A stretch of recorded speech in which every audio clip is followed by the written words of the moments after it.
This morning, we have the privilege of having Anil Joseph bring us the word this morning. Anil is one of our elders. He's been on the elder board. Yes, absolutely. Absolutely.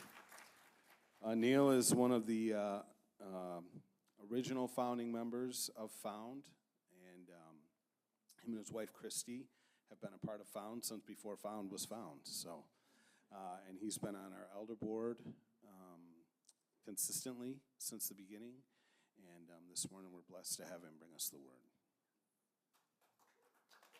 What's up, everybody? Well, you probably don't, some people don't even know who my wife is, so I'm just going to, can you just raise your hand? I know she's like, don't do this to me, please. She's over there. That's Christy. She's awesome. Today, we're going to be talking about Joshua today, and I'm super humbled to bring you the message. This is such an honor, and at the same time, it's scary, all these things, and my brother-in-law sent me a text this morning because I told him I was going to be, giving the word, and he goes, hey, have fun with it. So I'm going to try to have fun with it. Mark Oliver this morning said, hey, have fun with it, so it must be the theme that we're supposed to have fun with this message. So if you could turn to Joshua 1 through 9. Is that up there? Give me a thumbs up if it's up there. All right, cool. All right. So, after the death of Moses, the servant of the Lord said to Joshua, son of Nun, Moses 8, Moses, my servant, is dead. Now then, you and all these people get ready to cross the Jordan River into the land I'm about to give them, to the Israelites. I will give you every place where you set your foot, as I promised. Your territory will extend from the desert to Lebanon, from the great river, the Euphrates, all the Hittite country, to the Mediterranean Sea in the west. No one will be able to stand against you all the days of your life. As I was with Moses, so I will be with you. I will never leave you nor forsake you. Be strong and courageous, because you will lead these people to inherit the land I swore to their ancestors to give them. Be strong and very courageous. Be careful to obey all the law my servant Moses gave you. Do not turn from it left or right, that you may be successful wherever you go. Keep this book of the law always on your lips. Meditate on it day and night, so that you may be careful to do everything written in it. Then you will be prosperous and successful. Have I not commanded you? Be strong and courageous. Do not be afraid. Do not be discouraged, for the Lord your God will be with you wherever you go. Just let me pray with you guys. Is that awesome? Right? Yeah. Dear Lord, we're so thankful for this church, Lord. I just love this church so much. Thank you for the people of Found, dear Lord. I pray that this message would flow from you to me, to them, Lord. Nothing more. Keep me out of this, Lord. Hear me pray. Amen.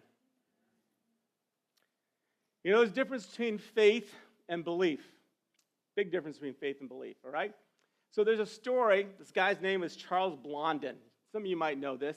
And, as I thought about this story, I realized that my dad, many years ago, told this same story when he was preaching. Because a little bit about my background, so you know who I am. I was actually born in India. I was raised in Kenya, Africa, and Oregon on the West Coast, and then I found myself here in Michigan, all right? So I've made a big loop, right?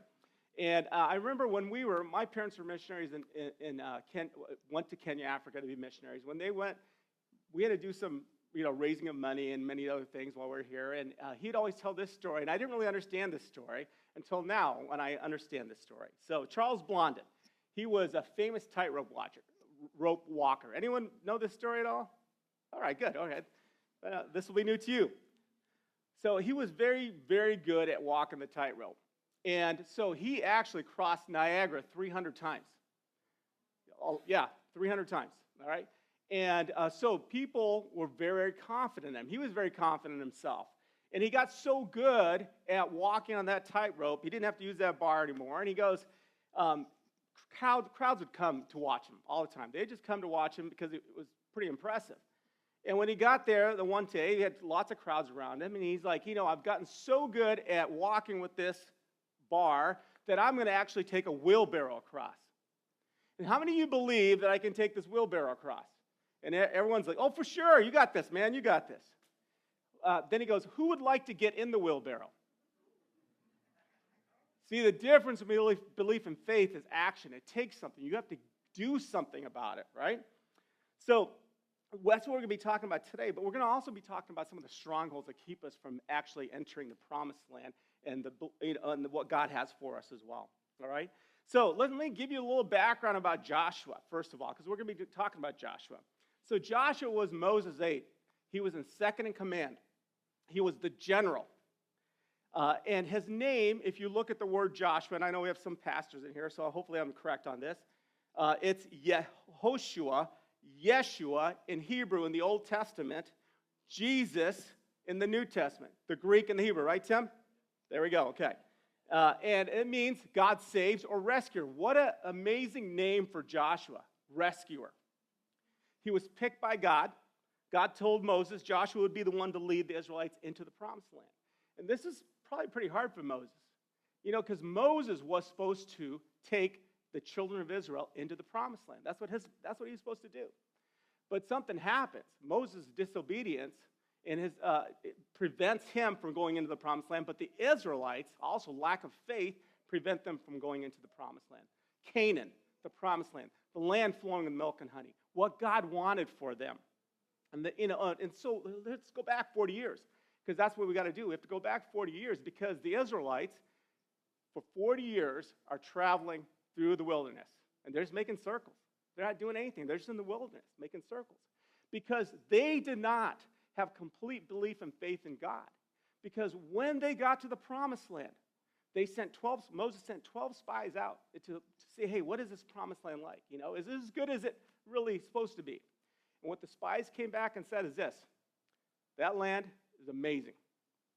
That land has fruit, there's huge fruit. It has crops, it has water, it has everything we want, all right? And then Moses, let's go conquer it. And they said, actually, we don't want to conquer that land. And he's like, why? Well, 2 spies step up and say, Caleb and Joshua step up and say, we got this. God is on our side. But the other 10 say, no way, because there's too many obstacles in the way. Because in that land, though that there was so many good things, there were some obstacles in the way. For example, fortified cities, militaries, all right? There is giants. And so they had fear. They had fear that they could not overthrow those obstacles. And it's really interesting because if you look at Joshua 3:24 compared to Numbers 13:20, 32 to 33, these are 2 different attitudes. See, in Numbers, that's Moses. So I'm going to talk about the old generation, the new generation. The old generation was with Moses. They do not get to go to the promised land. But you can see why, because of their attitude. And then the new generation do get to go to the promised land under Joshua. So the old generation, this is what they said. Numbers 13, 32 to 33. And they spread among the Israelites a bad report about the land that they had explored. They said, the land we explored devours those living in it. All the people we saw there are of great size. We saw the Nephilim there, which are the descendants of Anak, come from the Nephilim. We seem like grasshoppers in our own eyes, and we looked the same to them. So they were fearful. And this is different than what the Israelites in the new generation. When Joshua sent out the 2 spies to scout the land, the promised land, the land of Canaan, what God had for them, they said to Joshua, the Lord has surely given the whole land into our hands. All the people are melting in fear because of us. See, and this is where the story of Joshua comes. And I was thinking about this, is that Joshua and Caleb, they had to stand up for something. They were the minority, 2 guys out of 10 spies. And I'm sure that's really difficult for us to stand up for stuff. And especially, I see a lot of young people out here. You're probably in school and things like that. You have to stand up for stuff. And I remember a story. I told you I lived in Africa for a while. I played rugby, and I remember a very clear place where I saw someone stand up. We were playing in a very important game, and we were in the last minutes of the game. And one of our guys, it's called a winger. I know you guys don't know all the things about rugby, but a winger gets the ball. He runs in the last minute all the way down the left side of the field and scores the try or touchdown, which you guys would say, and we win the game. And that was it, except for one thing. See, on our team, sometimes in Africa, you have to use your own linesman. And our own manager was on the left side. And I look over and I see his hand raised up. He had stepped out of bounds. In those last 5 seconds of the game, we lose the game.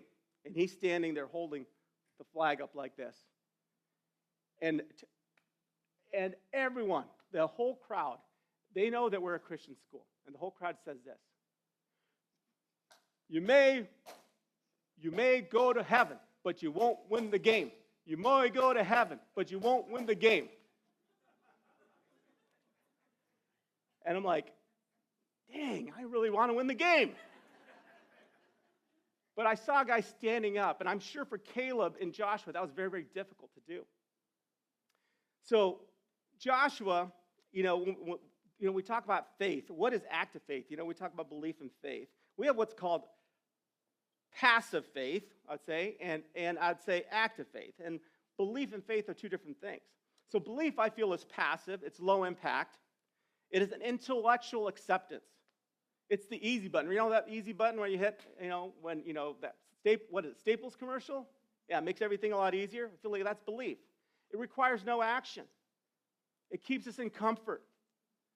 Where faith is high impact. It's active. It involves reliance and trust in God. It causes us to grow. It requires action and makes us uncomfortable. So some of us are sitting there wandering still in the wilderness, and we haven't gone into the promised land because there's obstacles in the way. One of the first obstacles that Joshua comes to when he wants to go into the promised land is the Jordan River. And it's really interesting how this works because he's supposed to go into the promised land. God's promised this for him. He's already seen this. Remember, many years ago, God's done this before. He's part of the waters, right? Remember the story? Yeah, what's the story? What happened? Somebody say it. What happened? A long time ago. What happened to Moses and the parting of the what? The parting of the what? Exactly. But you know what? That happened a long time ago, and the waters were already parted before they could get across. But this was different. This was different. You know why? Because Joshua had to go all the way to the waters, and the priests, the Levites, who were carrying the Ark of the Covenant, where God rested in the Ark of the Covenant, they actually had to step into the Jordan before the waters would part.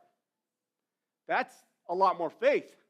That's active faith. That's trusting God. Because guess what? During that time, that was the worst time to cross the Jordan. That was the worst time to go across. It was flooding. That's why. And the waters are ravenous. It was a terrible time to go across. And sometimes we want the perfect time. We want the perfect time for us to step in. We want the perfect time for us to step in the Jordan. Because God's got something for us on the other side. But we're waiting for the perfect time. When my life gets less busy, when my kids finally behave, whatever, you can name it.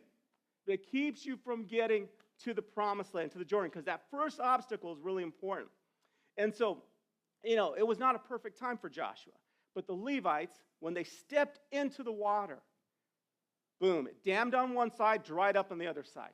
Dammed on one side, dried up on the other side, and they could cross. And that's serious faith. So my question is, you have to be willing to step into Jordan if you want what's on the other side. You've got to. And sometimes fear can do it, right? Prevent you from getting there. Sometimes pride. Sometimes it's self-centeredness or lack of initiative. Fear, what do I have to give up, or can I even do this? What will others think of me? Fear of the unknown. How about pride? I know better. I can do this on my own. I don't need help. I remember this, some of these stories I don't even think I was going to say, but I have to say this because it's my own selfish pride. But we were getting to go to our first trip with our baby. And Alyssa, who is now 28-ish, and somewhere around there, and has now we have a grandbaby now, 2 months old.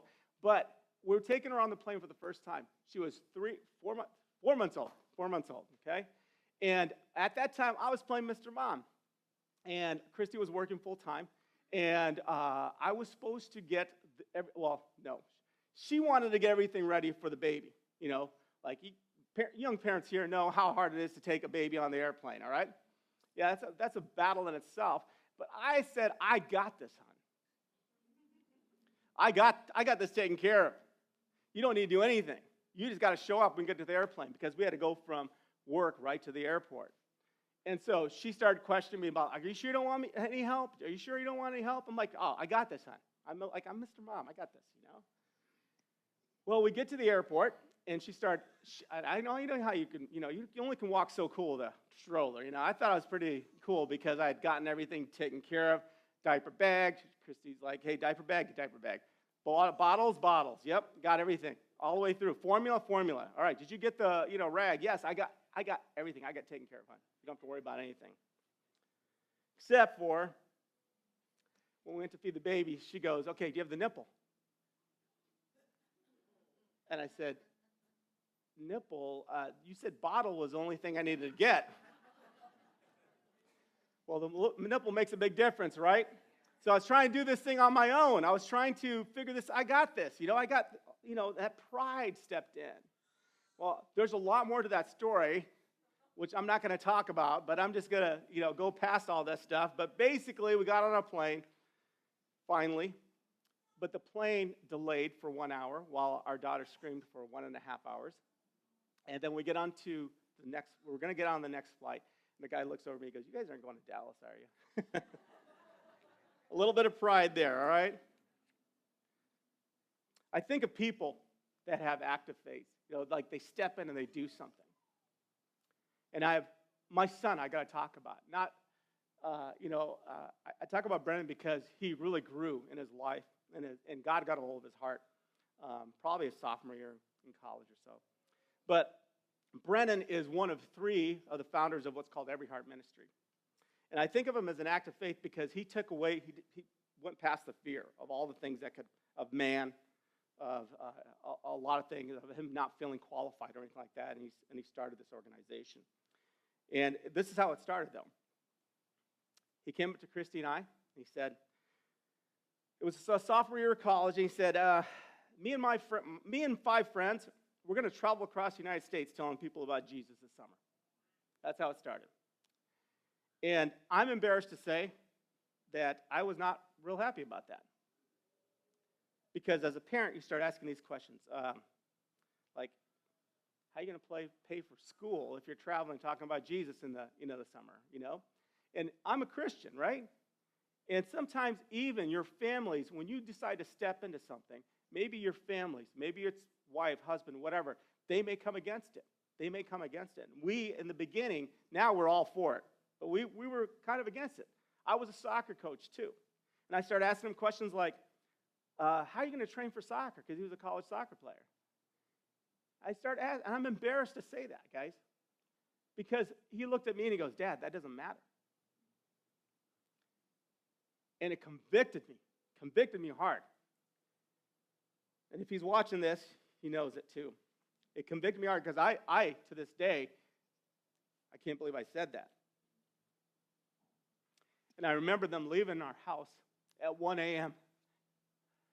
The first time. It's 1 a.m. in the morning. They have an RV they decided to take, 40-foot RV, with a camper on the back, not trailer on the back. And I looked at Christy like, they've not driven more than a minivan. How are they going to do this? Now that organization, start with 5 kids. This year was 6 years ago. They have 120 college students going all around the United States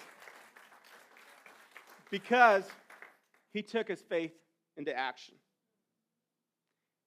And he took the fear of failure away because that could have happened very easily. And there was obstacles in his way, a lot of obstacles in his way. In fact, one of the first obstacles they came across is because just because you cross the Jordan and you put your faith in God doesn't mean it's going to be okay.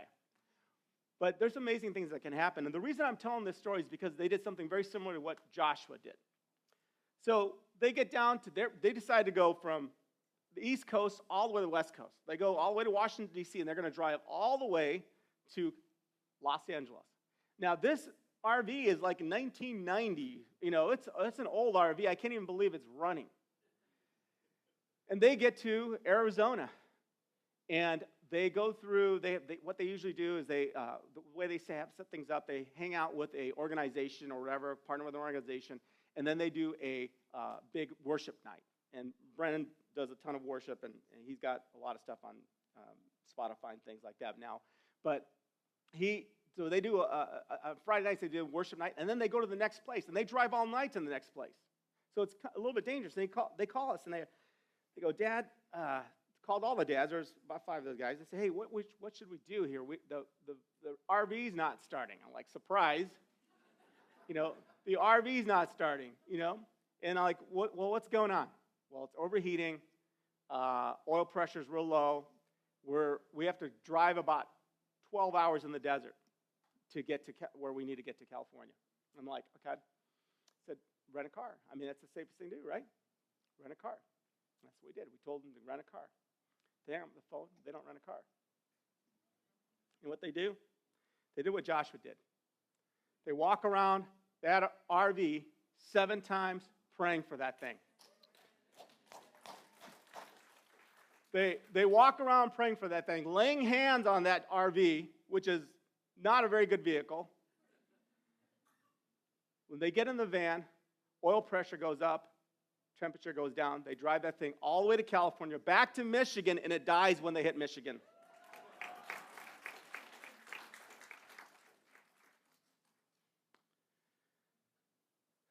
Man, what's keeping us from getting into the promised land? What is it? Fear? Is it what is it?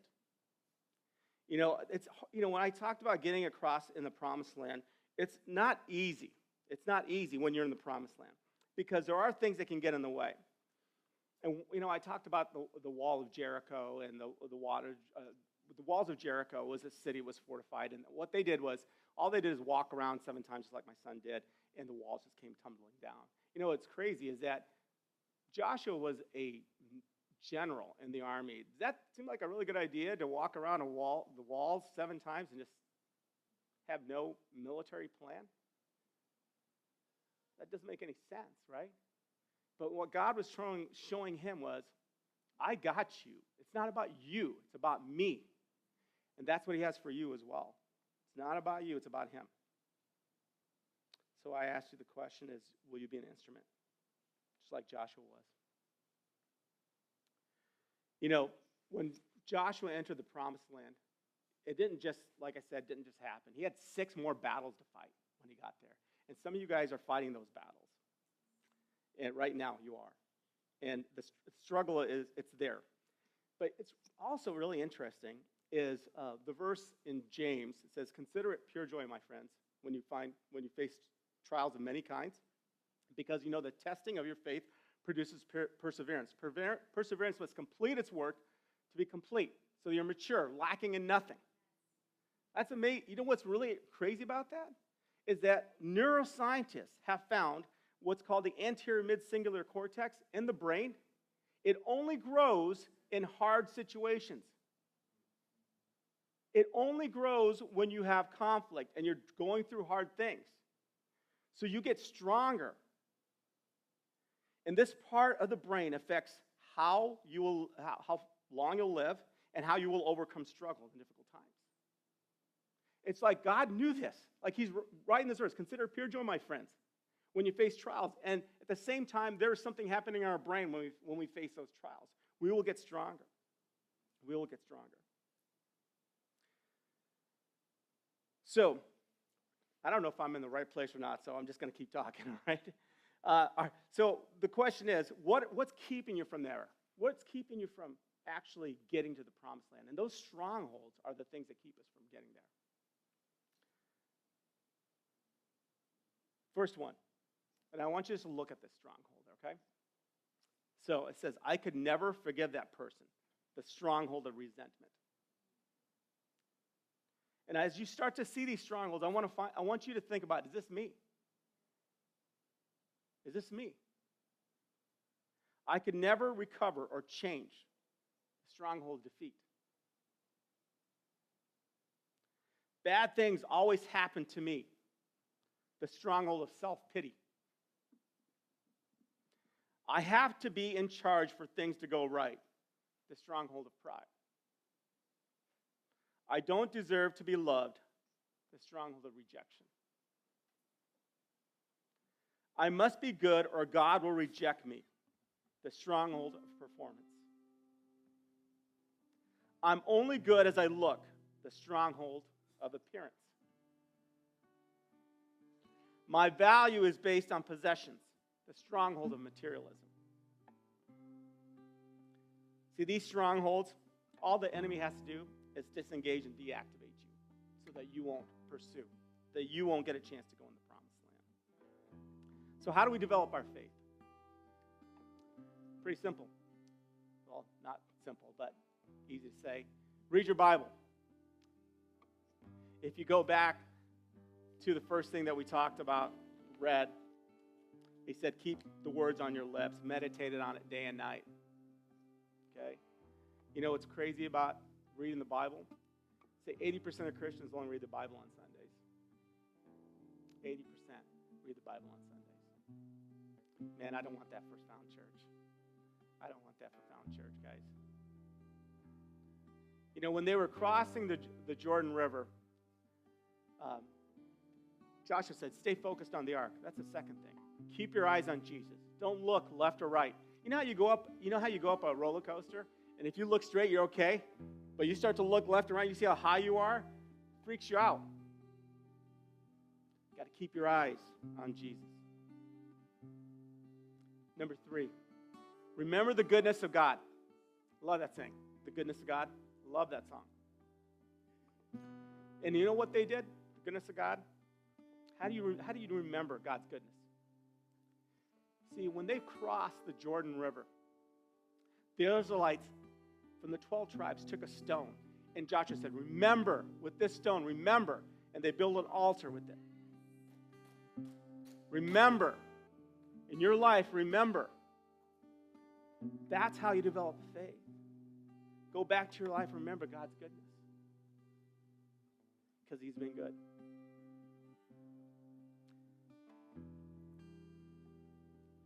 I think that I think about other people that have stepped into to God's goodness. And I remember a lady I met, and some of you from my small group maybe remember me talking about this. But I met her in Uganda. And today I wear a couple bracelets, one from Uganda, 2 from Uganda, and one today says here, the verse says, I got this like a while ago. It says, be strong and courageous. Do not be afraid or terrified. But I remember that because when I was in Uganda, I met this lady that really just showed me what it took to be faithful and to step in. I asked her, I met her, we're talking, and she was a missionary. And I said, so, what do you do? And she goes, I've been all over the place. I'm in Eastern Europe. I'm in Uganda now. I said, I said, Eastern Europe? What were you doing in Eastern Europe? She goes, I worked at an orphanage. And I said, an orphanage? Okay. She goes, yeah, I got to hold children. And I go, that must have been fun, holding children, the whole time. And she goes, well, actually, it was the hardest thing I ever did. And I saw God show up, though, too. And I said, really? I said, I thought it was kind of a fun thing to hold kids, when you're in an orphanage. These kids, they're terminally ill. They're going to die. They have nobody. And she goes, my job was to hold them before they died in the room. Now to hold them. And he goes, I said, so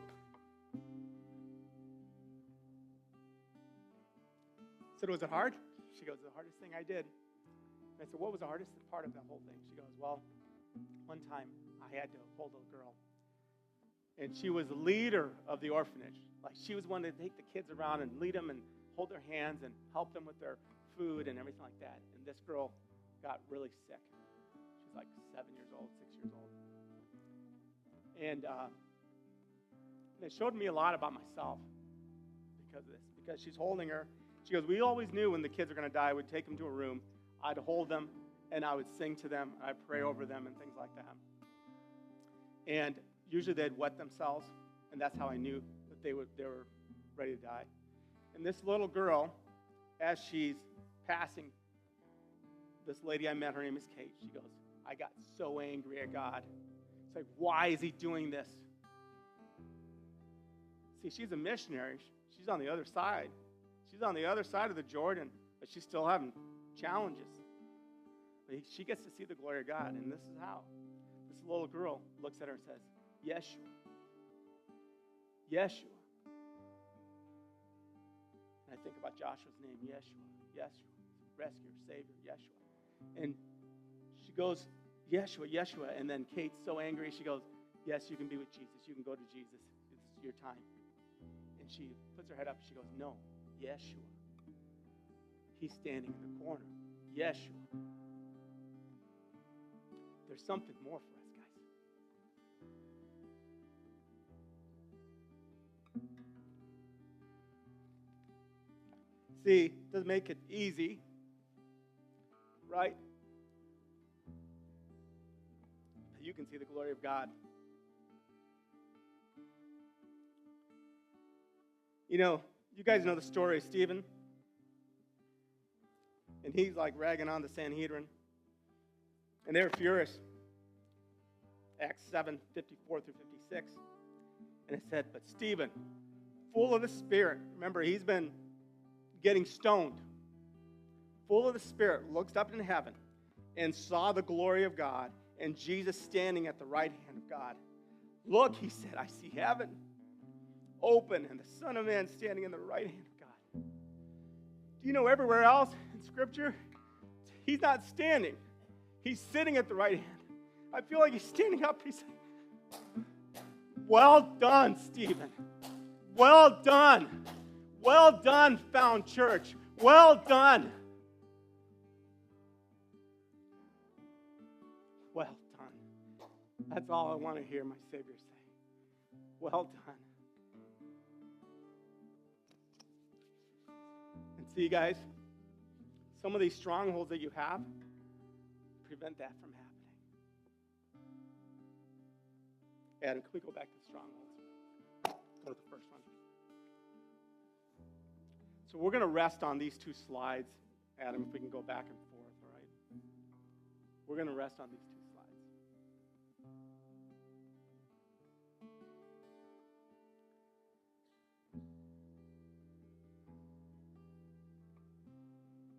I'm going to pray, guys. We're just going to have the band play a little bit. But if this is resonating with you, if this is something that you're struggling with, and we all have these struggles, right? I want you to take a second. I want you to pray at your seat. I want you to come up here and pray. I want people to come around you and pray.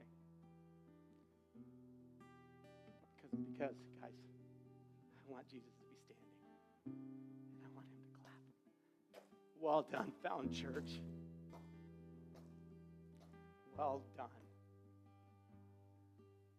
Jesus, thank you for Found Church, Lord.